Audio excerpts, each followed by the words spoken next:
Hello my dear friends, today I am going to tell you the different parts of cost, that is the total cost, the total fixed cost and variable cost, and also I am going to tell you about the average cost है ना. So let's start this video with the total cost. Okay, so as you already know that total cost is always equals to the total fixed cost and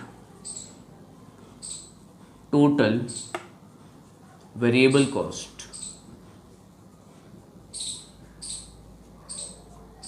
So now the question arises, sir total cost क्या होता है. ठीक है, so the best definition according to me is the sum total amount incurred to produce the given amount of quantity.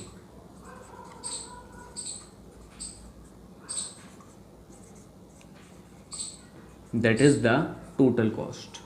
Now total fixed cost, the total amount used by producer on the fixed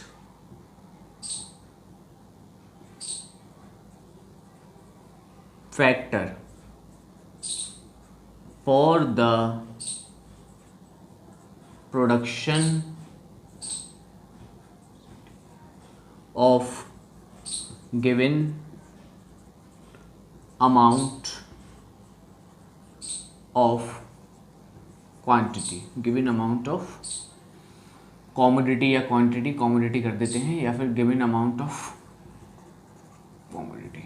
ठीक है, तो ये था आपका total fix cost. Same for the total variable cost है ना. Total variable cost के लिए भी सेम डेफिनेशन हम यहाँ पर यूज़ करेंगे है ना, बस थोड़ा सा चेंज होगा इस डेफिनेशन में है ना. The total amount used by producer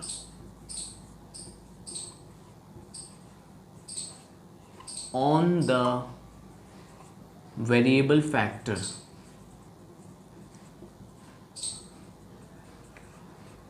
for the production of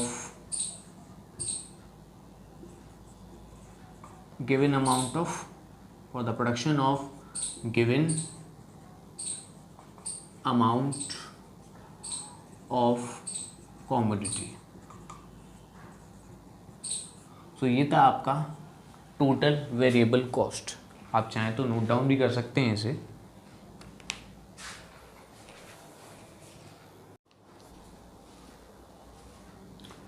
so now fix cost है ना. फिक्स कॉस्ट के बारे में बात करते हैं हम लोग कि फिक्स कॉस्ट होता क्या है ना, किस टाइप के एक्सपेंसेस होते हैं फिक्स कॉस्ट में. तो फिक्स कॉस्ट का हम लोग देखते हैं ना.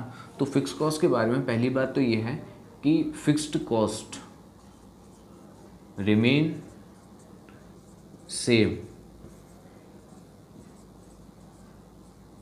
Eight all level of production के सभी लेवल पर जो फिक्स्ड कॉस्ट है वो हमेशा क्या रहता है, सेम रहता है. ठीक है ना. तो इसका ये मतलब भी हुआ it will not change with the change in the production है ना. अगर लेवल ऑफ प्रोडक्शन चेंज होता है तो फिक्स्ड कॉस्ट क्या नहीं होगा, हमारा चेंज नहीं होगा. कुछ इसके एग्जाम्पल हैं. फॉर एग्जाम्पल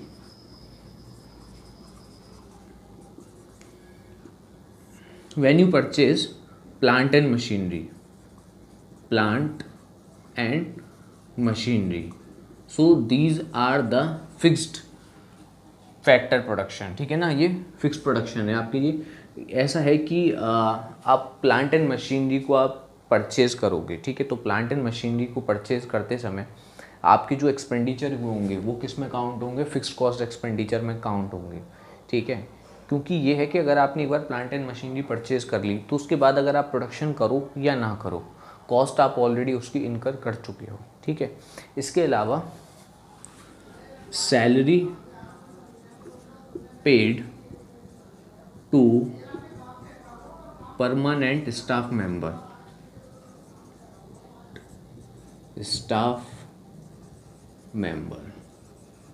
ठीक है, इसके अलावा आप ये भी लिख सकते हैं इसमें, rent of factory means to say that हमें जो भी अमाउंट है रेंट का फैक्ट्री का वो पे करना ही करना है, चाहे हम 1 यूनिट का प्रोडक्शन करें, चाहे 2 यूनिट का प्रोडक्शन करें, या फिर मैक्सिमम यूनिट का प्रोडक्शन करें। ठीक है, इसी प्रकार से हमने जो यहाँ पर मशीनरी की बात की थी, है ना, इस मशीनरी के अंदर कैपेसिटी है कि ये एक दिन में मैक्सिमम 100 यूनिट का प्रोडक्शन कर सकती है। ठीक है, तो हमने इसको ऑलरेडी परचेज कर लिया है ना। परचेज करने के बाद इस पर डेप्रिसिएशन हम लोग मंथ ईयरली, है ना, काउंट करते हैं। ठीक है, तो अब सीधी सी बात ये है, चाहे मैं इसकी 100% कैपेसिटी पे, 100% कैपेसिटी का मतलब 100 यूनिट का प्रोडक्शन डेली करूं, चाहे 5 यूनिट का प्रोडक्शन डेली करूं, चाहे 0 यूनिट का प्रोडक्शन डेली करूं, है ना, तो जो एक्सपेंसेस हैं वो हो चुके हैं, है ना, और वो फिक्स एक्सपेंसेस हैं, है ना। इसी सेम यहाँ पर कैटेगरी थी salary paid to permanent staff, है ना। परमानेंट स्टाफ मेंबर को सैलरी पे करनी है, चाहे हम प्रोडक्शन करें या प्रोडक्शन हम ना करें। ठीक है, इसी प्रकार से द रेंट ऑफ फैक्ट्री, है ना, we need to pay the rent of factory, that is an fixed expenses, है ना, whether we are doing the production और नॉट, है ना। सो ये एग्जाम्पल थे आपके फिक्स कॉस्ट के, है ना। इसको समझते हैं थोड़ा सा एग्जाम्पल के साथ फिर से। For example, unit of output, या फिर मैं डायरेक्ट आउटपुट ही लिखता हूँ यहाँ पर, आउटपुट।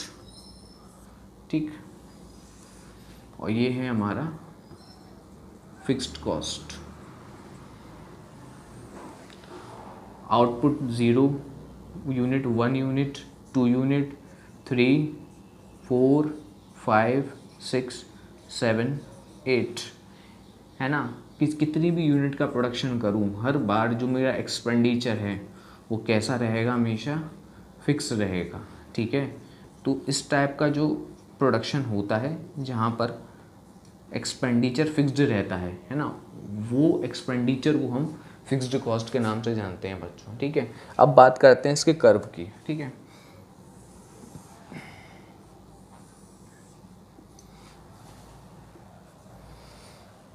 तो यहाँ पर मैं वाई एक्सिस और ये है एक्स एक्सिस, यहाँ हम शो करेंगे इस एक्सिस पर फिक्स्ड कॉस्ट। ठीक है, और यहाँ हमारा शो होगा आउटपुट। तो आप ये देखिए ध्यान से, जब ये 10, 20, 30, 40, 50, 60, तो यानी कि फिक्स कॉस्ट कितनी है, 20 यूनिट। जब आउटपुट कितना था, 0, तभी भी एक्सपेंडिचर जो था वो 20 यूनिट का था। आउटपुट हो गया यहाँ पर 1, तो भी कितना है, 20 यूनिट। आउटपुट हो गया 3, तो भी क्या है, 20 यूनिट। तो इस हिसाब से आप देखेंगे तो उसका जो कर्व होगा वो कैसा बनेगा, स्ट्रेट कर्व बनता है इसका। ठीक है ना, पैरेलल टू एक्स एक्सिस। ये क्या है आपका फिक्स्ड कॉस्ट कर्व। ठीक है, फिक्स कॉस्ट का ये कर्व है, और ये जो कर्व होता है ये क्या होता है बच्चों, हमेशा ये होता है पैरेलल टू एक्स एक्सिस, है ना, and it is a straight curve, straight line curve. ठीक है,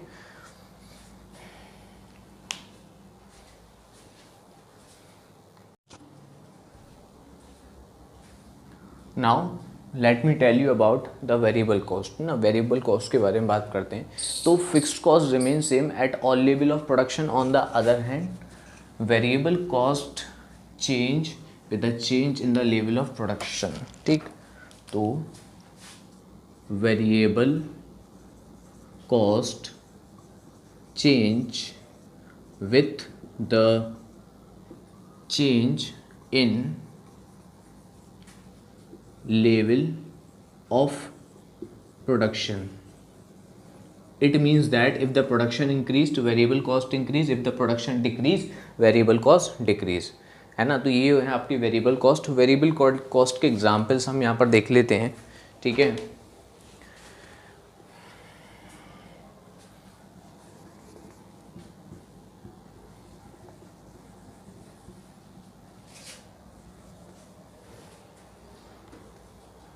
salary paid to casual labour, कि ना सैलरी पे किया या फिर वेजेस, मजदूरी दी हमने लेबर को, तो हम जितना काम करवाएंगे लेबर से, जितने दिन काम करवाएंगे पर आर के हिसाब से हम सैलरी देते हैं लेबर को। तो ये लेबर की जो सैलरी है वो वेरिएबल कॉस्ट है, ठीक है। इलेक्ट्रिसिटी एक्सपेंसेस, इलेक्ट्रिसिटी एक्सपेंसेस एक बहुत इंपॉर्टेंट एग्जाम्पल और है इसका, ठीक है, वो है आपका एक्सपेंसेस ऑन रॉ मटेरियल, ठीक है। जितना ज़्यादा रॉ मटेरियल परचेज करेंगे उतना ज़्यादा वेरिएबल कॉस्ट हमें पे करना पड़ेगा, बहुत ऑब्वियस बात है। और जितना कम रॉ मटेरियल परचेज करेंगे उतना ही कम एक्सपेंसेस पे करना पड़ेगा वेरिएबल कॉस्ट के लिए, ठीक है ना। तो याद रखिएगा वेरिएबल कॉस्ट का और फिक्स्ड कॉस्ट में जो डिफरेंस है वो यही है ना। Fixed cost does not change with the change in the level of production, on the other hand variable cost change with the change in level of production, है ना। that is the primary difference between them. One more difference is also there, variable cost is also called the prime cost, ठीक है। variable cost को हम prime cost भी कहते हैं या direct cost भी कहते हैं, ठीक है, because it is directly related to the manufacturing of good, direct cost, ठीक है। On the other hand fix cost को हम क्या कहते हैं, फिक्स कॉस्ट को हम कहते हैं इनडायरेक्ट कॉस्ट या ओवरहेड कॉस्ट, ठीक है। इनडायरेक्ट कॉस्ट और ओवरहेड कॉस्ट, ठीक है। तो ये था फिक्स कॉस्ट और टोटल वेरिएबल कॉस्ट। अब बात करते हैं हम यहाँ पर कि कर्व कैसा होता है वेरिएबल कॉस्ट का, है ना। तो वेरिएबल कॉस्ट के कर्व के बारे में बात करते हैं हम यहाँ पर। देखिए यहाँ पर जब आउटपुट ज़ीरो था, है ना, तो फिक्स कॉस्ट हमेशा हर लेवल ऑफ प्रोडक्शन पे सेम थी, तो यहाँ पर भी 20 थी, ठीक है। लेकिन यहाँ पर हम बात करेंगे वेरिएबल कॉस्ट की। तो जब प्रोडक्शन ज़ीरो था यानी कि आउटपुट 0 यूनिट का प्रोडक्शन हो रहा था, तब यहाँ पर वेरिएबल कॉस्ट भी कितनी थी, 0। फिर उसके बाद देखिए ये बढ़ना इंक्रीज़ हो जाती है,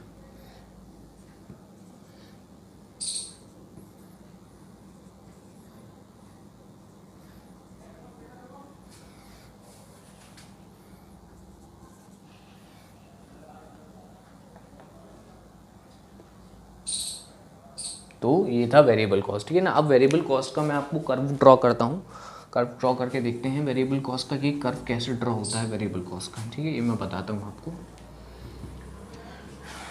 सबसे पहले भाई हम एक्स एक्सिस ये ड्रॉ करते हैं, वाई एक्सिस ड्रॉ किया हमने, ठीक है।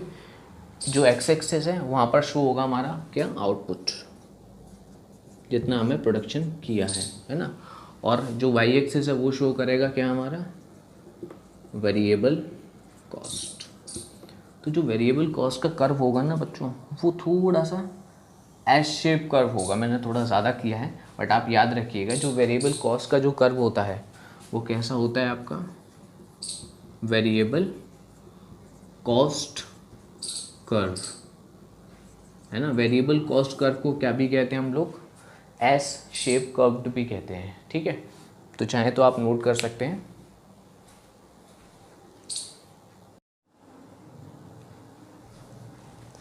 Now let me tell you about the total cost and its curve. Okay, so यहाँ पर हम रफ कर देते हैं ग्राफ को, और अब हम यहाँ पर बनाएंगे टोटल कॉस्ट का कर्व, ठीक है। टोटल कॉस्ट का कर्व मैं ड्रॉ करके दिखाता हूँ आपको कैसे होता है ना। उसके लिए हमें पहले फिक्स कॉस्ट और यहाँ पर क्रिएट करनी होगी, फिक्स्ड कॉस्ट और एक टोटल कॉस्ट का कॉलम बनाते हैं ये,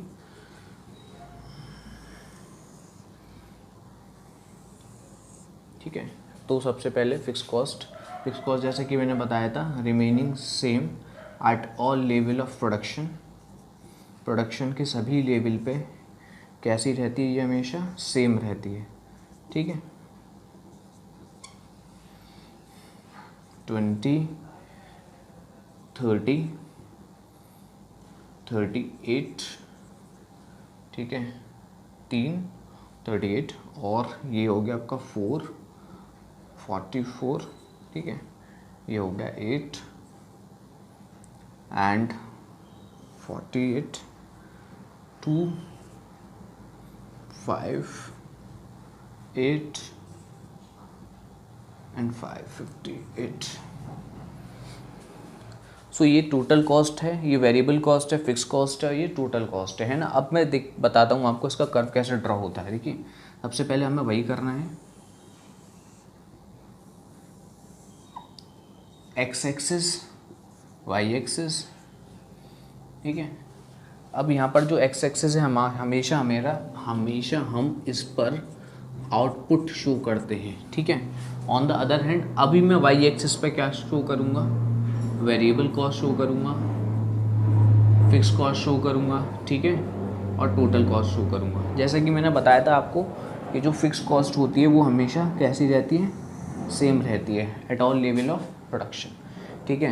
दूसरी तरफ जो वेरिएबल कॉस्ट होती है वो हमेशा 0 से स्टार्ट होती है और ये थोड़ा सा इसका एस शेप कर्व रहता है, ठीक है। दूसरी तरफ अब हम बात कर रहे थे यहाँ पर, इसका नाम था फिक्स कॉस्ट और ये कौन सा कर्व था, वेरिएबल कॉस्ट का कर्व, ठीक है। अब जो टोटल कॉस्ट का कर्व है ना, वो स्टार्ट होगा हमेशा किससे, जहाँ से फिक्स कॉस्ट का स्टार्ट हो रहा था यानी कि 20 से, ठीक है। और जो डिफरेंस है दोनों के बीच में वो कैसा रहेगा, हमेशा पैरेलल रहेगा, है ना। और ये किसका कर्व था, टोटल कॉस्ट का कर्व था, ठीक है। तो यहाँ पर मैं कुछ डिफरेंस बता देता हूँ आपको। पहले फिक्स कॉस्ट था, ठीक है, इट रिमेन सेम, है ना, ये remain same at all level of production, ठीक है। Variable cost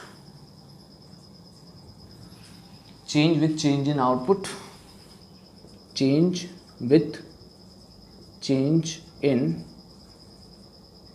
output. और यहाँ पर बात करूँगा मैं अब टोटल कॉस्ट की, है ना, टोटल कॉस्ट की। Total cost curve is always parallel two variable cost curve, है ना। तो टोटल जो कॉस्ट का कर्व है, ठीक है, वो मैं शॉर्ट में लिख दे रहा हूँ, पैरेलल होता है हमेशा वेरिएबल कॉस्ट के कर्व के, ठीक है।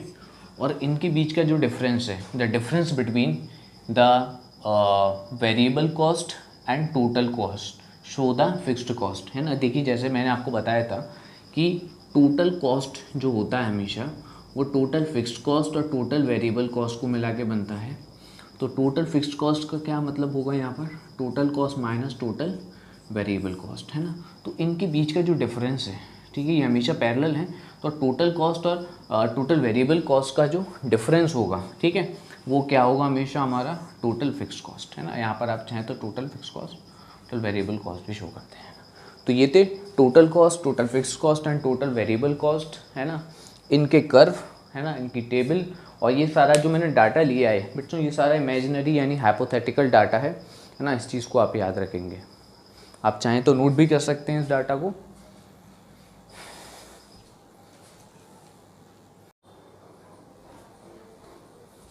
Hello my dear friends and students, today I am going to tell you about a very important you, right? Now the next topic I want to tell you is about the average cost, ठीक है। तो मैंने average cost आपको 3 types की बताई थी। Average cost, 3 types of average cost are there, है ना। फर्स्ट वन इज जो ये है ना, तो जब टोटल कॉस्ट को हम आउटपुट से डिवाइड कर देते हैं, जब टोटल कॉस्ट को हम किससे डिवाइड कर देते हैं, टोटल आउटपुट से डिवाइड करते हैं, तो जो आता है वो होता है हमारा टोटल कॉस्ट का एवरेज कॉस्ट, ठीक है। दूसरा है हमारा जब total fixed cost divided by total output, है ना, that is called average fixed cost. And when the total variable cost is divided by total output, है ना, we got average variable cost, है ना। तो ये 3 कॉस्ट हैं। अब इनकी 3 अलग अलग डेफिनेशंस, फॉर्मूले, कर्व जो है वो हम नेक्स्ट वीडियो में डिस्कस करेंगे, ठीक है।